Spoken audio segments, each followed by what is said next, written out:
Gather, build, puzzle, explore, and quest are the core elements of Dwarrows, a chill game without combat that exists in a world filled with vibrant wildlife and exciting people. Dwarrows is kinda like 3 different games in one that all share resources, because you play as 3 different characters that do not share a skill set. You have to regularly swap between them depending on what you're trying to accomplish. So we'll go over each.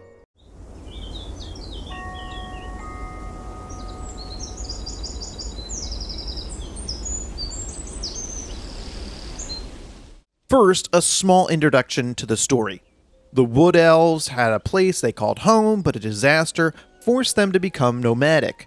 They were actually kind of enjoying it, but they really wanted some place to live.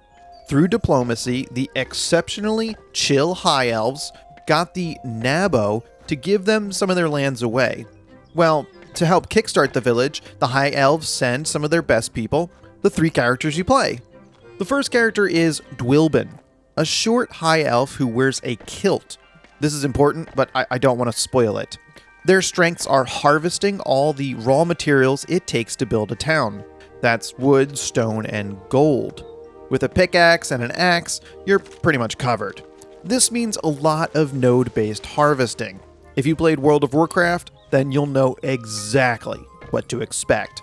So much running around and searching for these nodes. This is one of the most important mechanics of Dwarrows if you're considering picking it up. You're going to spend a lot of time running between nodes and waiting for them to be harvested.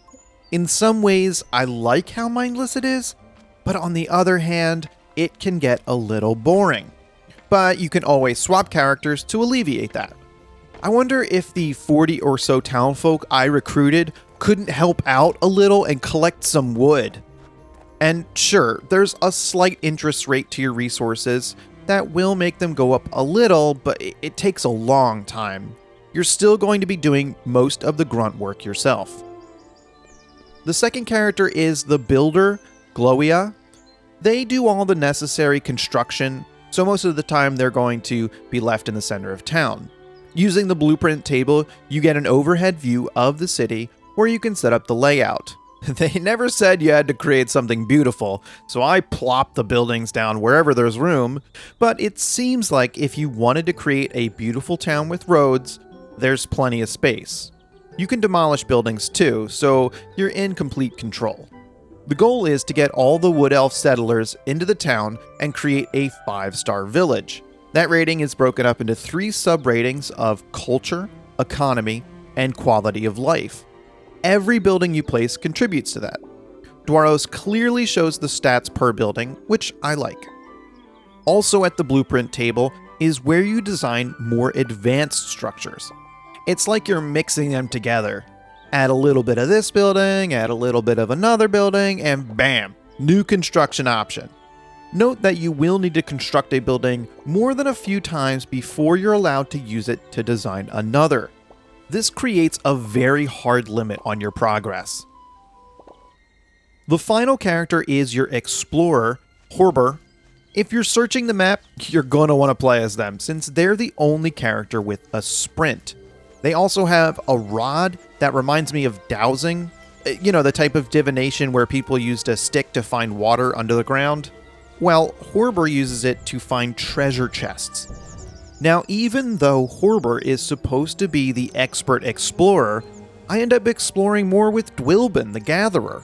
If I'm already running around between gathering nodes and I find a new path I want to follow, there's no reason to swap back to Horbor for the speed boost, so I just keep going with the slower character.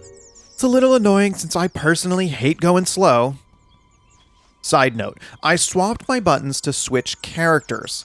I'm so much more comfortable with tab and shift tab rather than the mouse wheel. Dwarrows has excellent options for changing all the keys. Dwarrows relies on exploration to keep the player entertained. There's a bunch of people to talk to that want to help. For example, a blacksmith that will upgrade your tools to harvest faster. Useful, but I also forget where their house is. I gotta go find that. There's a wide range of simple collection quests to bigger ones that progress the story. There's one long-running quest that is a must to complete, since it upgrades the town size and stores, which is fantastic. It pushes you to look everywhere, further enforcing the exploration mechanic.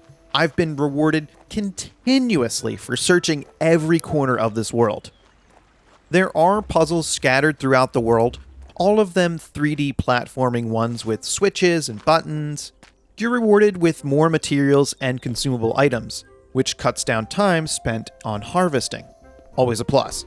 Most of the puzzles require all 3 characters, but the game is polite and provides a teleporter. It's a small annoyance, but putting all the characters back where you want them after a puzzle is a pain. But that's where the swapping mechanic comes in, since you could leave the explorer at the puzzle, then finish whatever else you were doing before sending all the characters to the puzzle area that you needed to be in. The larger teleporter spots will move all 3 characters, which is very kind of the developer. Dwarrows will also reward you with artifacts that are key to building your town.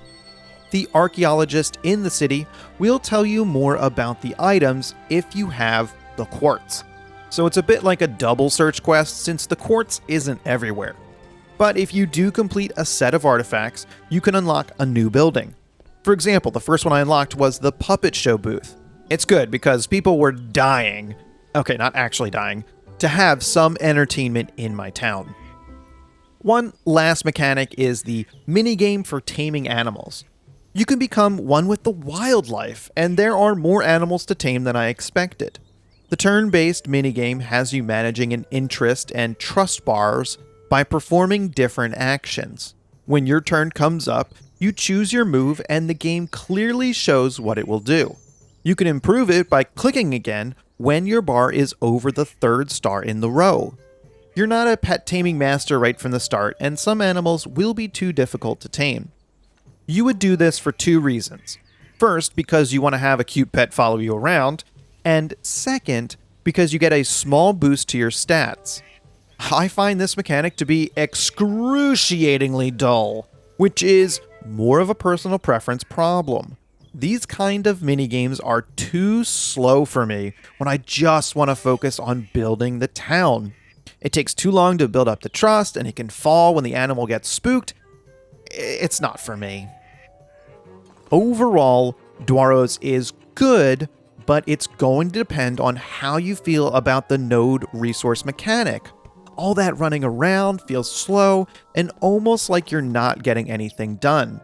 It takes thousands of gold to build something, and trying to find those nodes is a pain in the ass. Sometimes you're running around and you're like, there's no gold here. Whirr! So, learning about the world is way more exciting than getting all the materials. Swapping characters is excellent though, and it makes the puzzles more interesting. If you're expecting only a town builder, you will be disappointed. I do recommend Dwarrows, and I want to keep playing. If there's something I'm missing to build up resources a little faster, please let me know in the comments. Thank you. Dwarrows was good, and I'm enjoying the string of non-combat games. But what should I play next? Is it a non-combat game? Thank you very much for watching, and you'll subscribe now.